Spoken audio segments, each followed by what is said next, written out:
Today, we are at Unicent School in Kompally, Hyderabad, part of the Unicent group of institutions, which has schools in Nagol, Mayapur, Bachapalli, and Kompally, in the twin cities of Hyderabad and Secunderabad.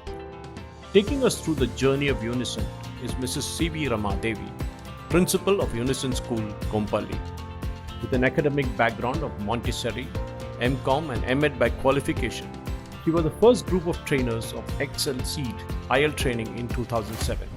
She also pursued CBSE PRP training in Assessment System and CCE, Career Guidance and Counseling.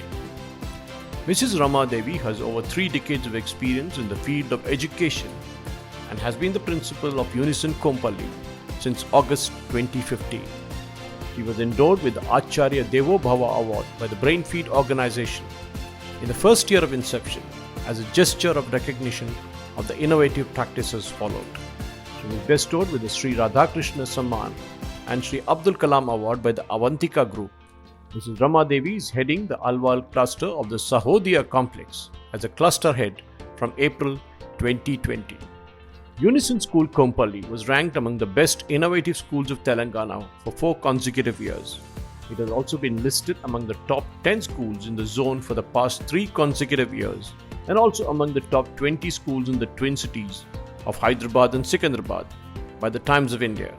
Unicent is also listed among the best schools in Hyderabad by the Education World in the year 1920. Times ranking of 2020 listed the school among the top 20 twin city schools, apart from being the zonal level at the 3rd position and attaining the 2nd place. The school also got a special mention for its innovative curriculum.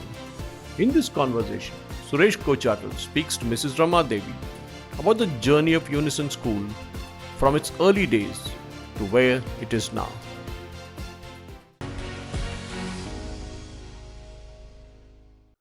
Welcome to Brainfeed EdTalks, brought to you by Tutoroot Technologies. Today, we are here in Unicent Schools in Kompally, speaking to Mrs. Rama Devi, the principal of the school, which has completed 10 years of its existence. With 4 CBSE schools and 1 international school, Unicent has gone a long way, and yet the journey has just started. Let's start by asking her the first and most obvious question. You completed 10 years as an educational institution here, with 4 CBSE schools and 1 international school, as I mentioned. Yes. How has been that journey over the last 10 years? Every year has been interesting with Unicent Group. Actually, I have joined the team 7 years ago. Okay. And this is a group where, all the management, the research team, and the entire team of teachers. Each year we look at it as a new one, in a newer perspective. And what we overall aim at is nurturing children for the unknown challenges of tomorrow. It's about nurturing their adversity quotient at the top priority, further upskilling them with whatever is needed with all the 21st century requirements. So when you started with the Kompally unit, which, as you said, completed 10 years, then the subsequent ones came at the Bachapalli, the Kompally, the Nagol one and all that. How different was the journey as such? The first school was at Mayapur. That's in 2009. Okay. And then the Nagol branch came up, then the Kompally started. So the Kompally is the 3rd one, as I described in the sequence. Yes. Group, yes. So, but along the way, you would also realize that you needed an international school. Yes. International baccalaureate scheme, and I'm sure that you created that structure in Kondapur. I think it's doing pretty well, isn't it? You picked up 500 students, I was told. Exactly. How do you manage these 2 streams? Because CBSE is totally different from what IB would teach you. So how has been that kind of management of systems differently from each of the schools? Like the Unicent group is headed by 3 directors mainly. Mr. Pratap Kantiti and Mr. Sunil Kosuru and Mr. Gopi Datla. All the 3 of them have very wider perspective, and they take very, conscious and well calculated steps that how things have to go on, and they endure a lot to ensure what they want, the ideology to be kept up in their schools they set up also. Actually, the decision to start international school was in 1920 and 20. As soon as we launched the school, the pandemic has come in. Despite that, they didn't step back. It was hardly 50 students in the first year of pandemic, that too. And then the second year, despite the COVID continuing, they had about another 100 admissions. And now we don't have seats almost there. So the Ivy school is full right now. Yes, And I think it's still 6th standard now. Yeah, it's still 6 standards. Yeah, great.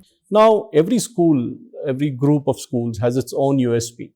Okay, because that is the main selling point they have in terms of telling the parents and telling the students and telling the academicians, telling the faculty as to what the school is different, how different are you. So when we talk of Unicent as a group and you speak as a principal of the Kompally unit, how different is it? Well, sir, it's like, we keep the philosophy of the school time and again, reminded to the teachers, reiterated in everything we do, that we have to nurture children into lifelong learners. And the mission also is pretty clear that we have to ensure proper learning spaces for them, and also see that they imbibe into them the cultural values as well as technological developments that are needed from time to time.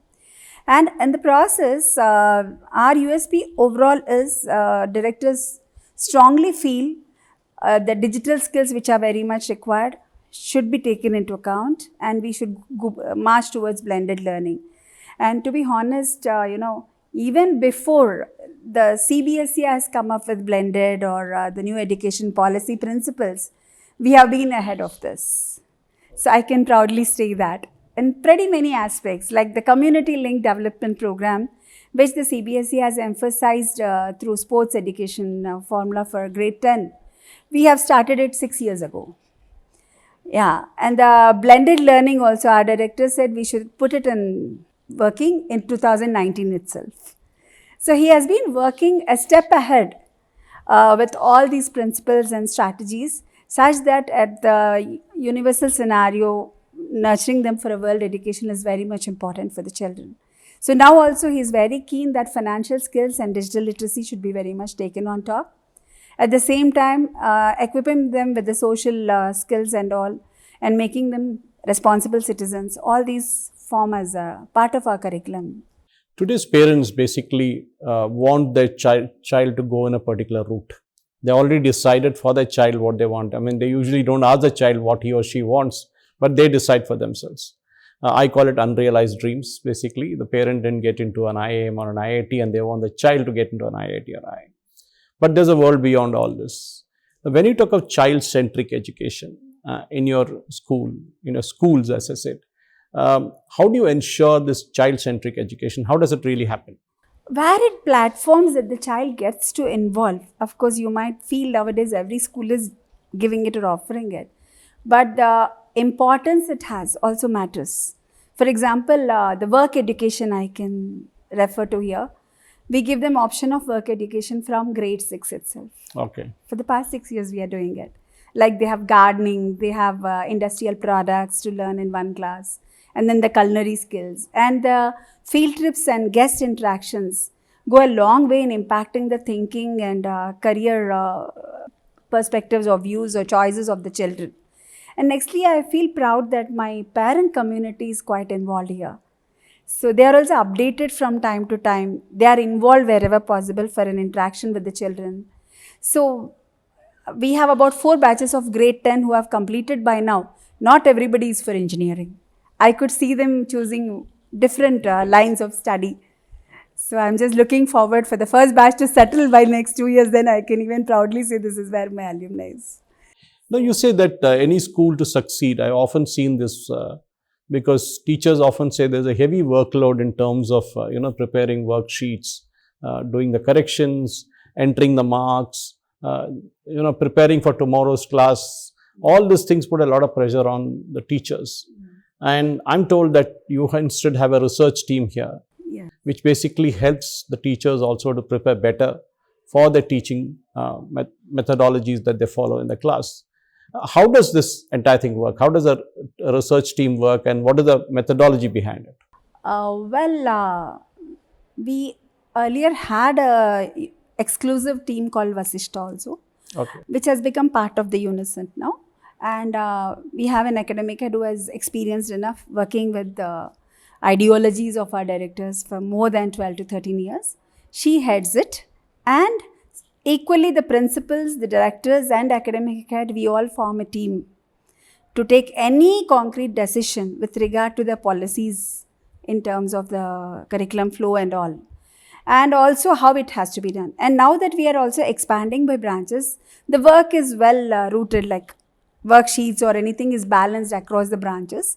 At the same time, we give freedom to the teachers time to time to come up with their own creative ideas and thoughts, and we don't make it watertight to implement. So continuous teacher education, continuous teacher development education. is a part of the process. How does that actually happen? For example, as per the need, certain things we have to change. As soon as pandemic was announced, if I have to give you an example, in March the government has declared. But in Jan itself, in our management meet, they decided the COVID has picked up in different countries. We have to train our teachers with the computer skills. So we were ahead of it. So the day it was announced, the very next day we moved to online. We didn't take much time to do that. So the transition was smooth. Transition was pretty smoother. And again, to come back from online to offline also, we had to start working with the attitudes of the parents, the children, and even the teachers and their families. So everything, a little bit of prior planning and keeping in pace with the requirements. And we create certain slots for nurturing their development. Each year we take different goals. Like in a given year, if I have taken spelling of the goals, let's nurture the vocabulary of the children. Now this year, as you know, the world across, every child is probably 1 or 2 classes less than the class actually he's going to sit in. So we have, our academic team has strongly sat down with the teachers, team of teachers, and they have included bridging gaps with every lesson in the go. Okay. Yeah, and they have given alternate plans. And we strongly believe in Edgar Dale's cone of learning, which also addresses the 8 multiple intelligences when we take more than 1 or 2 strategies to deliver a lesson. So that also equips the children better. So this way, I think we are in the right path. The pandemic actually and the subsequent lockdown has actually taught many industries to think differently. Definitely. I mean, there is a world called before Corona and after Corona, BC and an AC right now. Correct. Things are never going to go back to the same thing. Of course, the schools have reopened. There's a physical classes happening right now. But as we are seeing, the cases are picking up again. Maybe there will be some more restrictions that will come in. But we are now prepared mentally for these kind of things. A blended learning system, as we call it, a kind of hybrid model that even organization, the IT companies, the production companies, the manufacturing companies, all are taking into account. In an educational institution like yours, and I'm sure other schools also think alike, how is the new methodology of teaching now? Because there is a lot of digital that has come into play. For example, the company which supports this particular talk, Tutoroot, they have actually created digital assets, which helps the school to also use the digital assets to teach. So when you're talking of digital assets, it can't be just PowerPoint presentations, it goes beyond that. True. So when children also get interested in it, isn't it? There's a lot of animation, there's a lot of color in it. So how does your school actually bring in that element of digital into the classroom? How prepared are you, or already are ahead of time? Yes, sir. Like the flipped class methodology, we have been encouraging for more than 3-4 years now. Okay. And the digital mode is more a part of that. See, end of the day, the blended doesn't mean replacing a teacher particularly through the flow in a particular lesson also, no. It's more about focus is shifting to analyzing skills and interpretation skills and the competency building among the children, as CBSE is also emphasizing. So in that perspective, digital is very much useful. And we have been very successful in implementing inquiry-based of learning right from the middle school level. Okay. So for that also, this research-based learning, the digital exposures have been already part of the school's approach. So at different class levels, this blend is already there, but as per the changing scenarios environmentally, maybe the weightages will keep shifting this way or that way, such that the parent doesn't feel pinched, because present day parents are so busy and they are also having their own challenges and stresses, that whatever we do, it's fine to them as long as we don't penalize them with any extra, supporting, isn't it, task to do. And if we have to seek their cooperation, they need to be well educated why that is so important, their involvement is. So you're also the vice president of the Private School Principals Association, isn't it? And also the cluster head for the Alwal area for the Sahodaya Schools, Hyderabad. How do you manage all this? Because there's enough in the school to do. And I'm sure as a cluster head, there must be a lot of work that you need to do in guiding other schools in this area. And also then taking up at the national level as the associations work. How do you do it? It's my passion, sir. Actually, I'm born in the field of education almost from the age of 14. I'm into it. Okay. I'm kind of a workaholic because right till evening, the whole day, I have a longer days with my work. And yes, as Alwar cluster, it is a team of HSSC core committee. I have others to help as far as the routine is concerned. Whereas I'm at call for any principal, for any kind of support I know or I can find and help them also. And we keep planning certain trainings mutually and all. Alwar cluster has been always active in the HSSC core complex also. So ever since And what about the private schools principal association? How does that work? There, yeah, that we have initiated hardly during the start of, just at the start of pandemic. And I think you're aware, Mr. Ashok Pandey, Alcom Group. Yeah. He's heading us, and Dr. Rajendra Prasad is the president too. And under their leadership, I'm the vice president there. We have conducted a series of trainings online by different psychologists and unique professionals. The interactions have been very helpful to bring back and again share with the principals around whatever learning it's going. And it's a very nice group. We look forward for more development in and equipping and enriching even principals of different schools with the forthcoming challenges they have to face. I keep telling sometimes even to teachers and my directors, probably for the kind of activity and expansive tasks a principal has to take on, in future there would be a dearth of people who choose to be principals. And the nomenclatures may even change.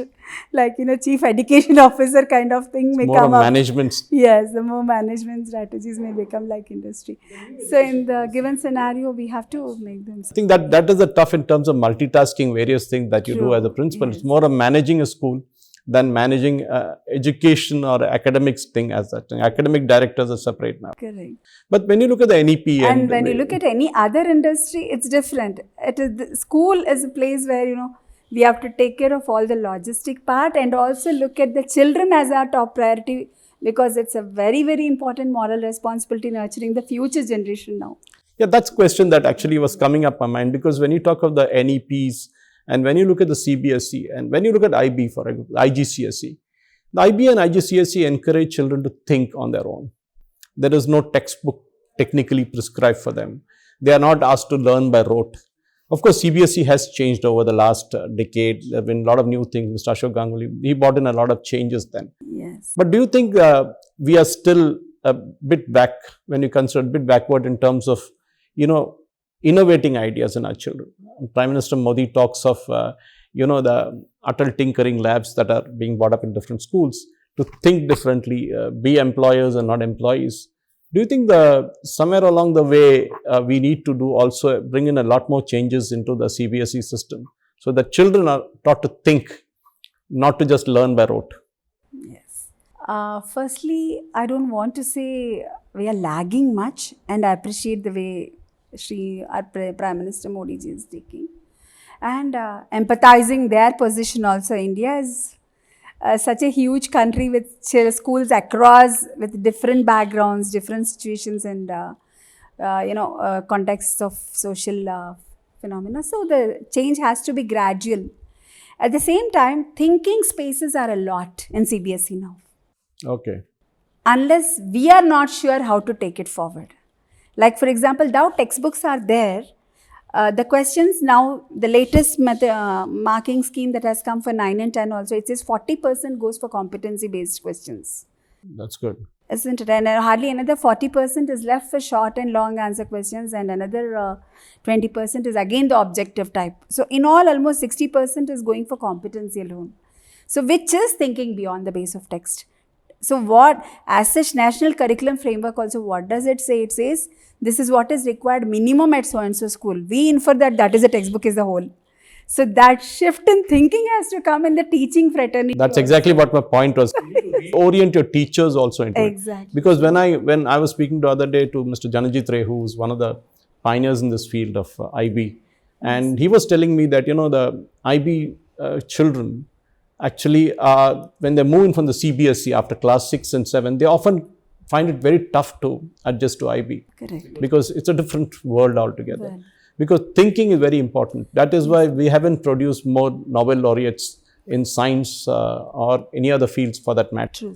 Because we are oriented to say that, okay, this is the step, write it this way and you get the marks. You think differently, you question something and you are in trouble. So quite often when I speak to senior principals like you and others, they say often the backbenchers are 10 years later, they become the most innovative people in the industry or in life.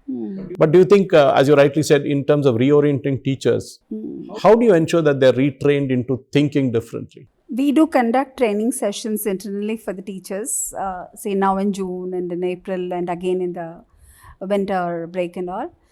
Time and again, particularly what I emphasize with the teachers is, questioning is one of the very important tools with the teachers. And let your questions start with the modal verbs. Okay. Should it? Why should not? Is it right? What if? If these questions are often used by you, the child starts thinking. And little patience to listen to them. And have more open-ended questions than the closed questions. Provide spaces. That is where the child orientation of Unicent is vivid. Like, more of pair activities and group activities, right from the lowest class. Okay. Now, when you say that you do group activities, you get the principals, you get the teachers, you get the academicians all into a single source and try to think differently. Quite often what we see is one missing element is parents. And you rightly said you have very good support from your parents as such. Yes, that we have. But over the years, the expectations from the parents have been increasing. And I've been a parent myself, so I know how it is. Yes. That once you pay the fees, they think it's a responsibility of the school from there on to kind of take care of the child. But do you think somewhere along the way, parents, despite their hectic schedule, also need to put in a bit of effort to understand what the child is doing? That's very much important, sir.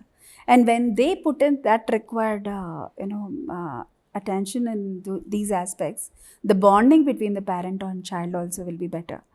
What I usually suggest, for example, when a child comes for an admission, when a parent comes for the admission of a child also, I would like to tell you here, even if the child is not eligible for the class they have sought for, Okay. I don't reject the child out and out. We have a conversation with the parent, especially the one who is weak, I talk. And I tell them, this is why I don't suggest him for this class. You may choose the class before and how much is the gap. And I emphasize at this point that parent to spend physical time with the child at least for one subject, whatever he is known. Even if he says, I am from a mother tongue medium that I have studied, I'll say, you teach him Telugu, you teach him Hindi.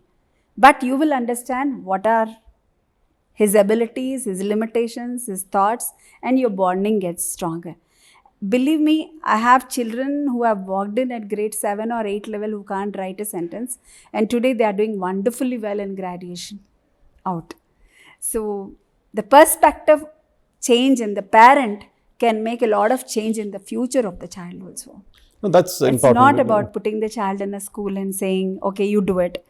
And we have to keep reminding them, frequent interactions with the parents, reminding that the triangular bond has a lot of impact. So that is very, very nice. So the parent also has to get involved in a lot of things. But when you look at an educational institution per se, the child spends almost 1/3 of his or her True. day, night actually in the school, close to 6 to 7 hours here. But often as a scene, it's only recently that we see that the sports becomes an important element. The Khelo India concept that Prime Minister Modi brought in. Also the investment into TOPS, which is the Olympic movement into building Olympic champions. So we are seeing now boxing champions, girls becoming boxing champions, girls winning shooting medals. We saw the Indian badminton team win the Thomas Cup. Yes. Suddenly, sports also has become a very important element. And now the physical fitness is... Yeah, so whereas in many schools, the sports class gets taken away by teachers like the maths teacher or the science teacher takes it away because the syllabus to complete. Do you think in India, I've been asking, this is not a sports school per se, but do you think, do we really pay a lot of attention to sports, or sports is just because it has to be there? Uh, I would say that it was like it has to be just there, but now I can see a better shift that people started giving importance to physical fitness, at least, and sports periods and weightages have increased, and parents have become very keen about it. I have a girl who is a national level shooter from our school. Oh, wonderful. Yeah, she's a very nice student, and I have one child who is at national level both in chess, and one more sport, and I have international Guinness record holder in music. Okay. A child. So I'm seeing parents taking keen interest on encouraging them into different sports. And school, I say, it cannot do everything. That too, considering the minimum number of hours, especially in CBSE schools. Yeah, that's We have to make everything fit into that 7-period timetable. And with the increasing traffic, the school timings are also getting increased. Now, post-pandemic also, their attention span is reducing. So the breaks have increased. We have cut down the school time by 15 minutes. So we have to take into account all these things also. So what I see is whether it is sports or whether it is co-curricular activities, this can only give platforms for the child to find where he is good at and where his passion lies. And then keeping the parent in loop to further encourage him and giving that true space to enhance that also. And when they have good sports interest or any extracurricular interest, the possibility of deviating to unwanted kind of relaxations also will be less, recreation systems, which are not good or hazardous for their personality development. So we do encourage for such things. So when you look back at your careers, you said all your life you have been in the education field for a long time. Going back, when you look at, say, 10, 15, 20 years before and now, do you think our education system has changed? And if you were given a chance to change anything, what would that change be? Yes. 15 years back, definitely it has changed. We have to agree. I was lucky enough that I got to work in state government system and the CBSE and ICSE, all the three streams. And wherever I have been associated, I have always been telling the management and encouraging the thinking of teachers also, ki whatsoever be the stream, we all are preparing children to face the same world together. So do your best. That's one thing, sir. And concretely, or to be specific, in CBSE now, when it comes as a rule, it becomes more easy for those who are ideological also to put it in place. Saying, chalo, board wants it, come on to it. Those who are not interested also, they'll start getting involved into it. So I see a lot of shift. And teachers nowadays are also very much proactive and they're thinking, well, that's happening. Coming to me, if you say, if I am given a chance to change something, I would look at further more enrichment of curriculum system, where it should provide more of learning style improvement of the child rather than the content enrichment. Board is already in that perspective, but what else can we do? How the syllabus can, and some freedom for the teachers to work on it. But what I see, the gaps in the system is mainly that is more concern for me. Suppose we come up with new policies or systems. There is always a gap between the fraternity and what we expect. So whatever policy has to come forward, we have to start preparing fraternity with foresight much earlier across.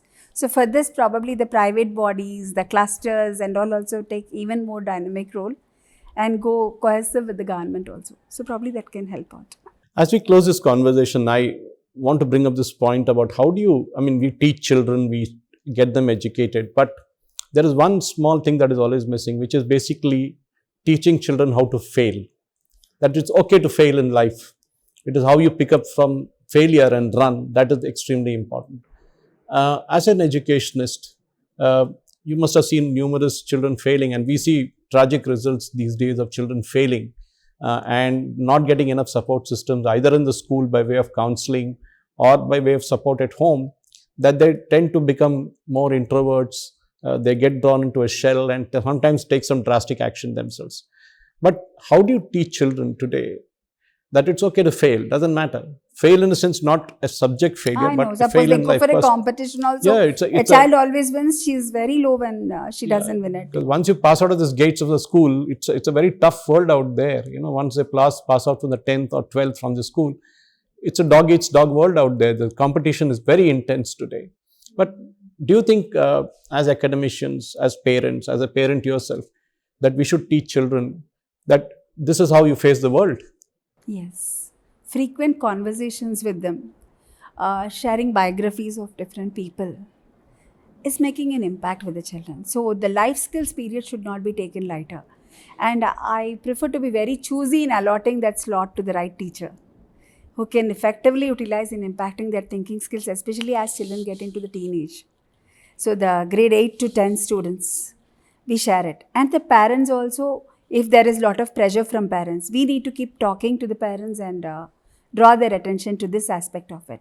Sometimes we do see children who fare very well in academics, co-curricular, everything. If the child doesn't win in a competition, I can see that anxiety in the parent herself. And then we have to tell them, it's good your child didn't win this time. You need to teach that skill also. So we have to make her accept, sometimes we deliberately choose somebody else, thou she is capable, so that she doesn't get the chance or she doesn't think I'm the one to be picked for every time. So this balance is very much important. And like the nuclear family kind of thing, the children are growing up also. They have whole attention at home, and at school also, if they are the attention seekers all the time alone, they'll never learn to adapt. Earlier, way back, I keep telling to my teachers, even my family circles also, if you see 3-4 years back, building independent attitude was a call. Everybody used to say, I want my child to be independent. I want my daughter to be independent. Now I am telling you, teach your child to be adaptable, not independent. Charles Darwin's theory. Yes. So that's what it is. Yes, one thing you said, no, what do you want to do? One thing, if you are given a chance, I would like to go back to that question once. I feel live exposures should be very important, integral part of school education. Wherever there is a chance, the society should open up. I think you should bring in more people from outside, Yes. especially those who have stumbled and fallen and picked up and ran again. Exactly. And I think those fighter jets that fly over your school from the Air Force Academy, teaching those pilots, Yes. I think they'll be serving as a motivation to your children also here in the school. Very. When they hear that sound of the aircraft, jet aircraft flying overhead the school. Mr. Rama Devi, wonderful speaking to you. The 30 minutes just flew past. We didn't understand this how it went, but it was wonderful to understand your thought process as much as an academician, as a parent, and also as a principal of a school in terms of how the education system has evolved and how we are going forward. Thank you very much. Thank you. This is Mrs. Rama Devi, principal of Unicent School here in Kompally. She spoke at length about the education system and how it's moving from where it was to where it is going now. This is Suresh Kochatal here signing off for Brainfeed EdTalks, brought in by Tutoroot Technologies. Thank you for watching.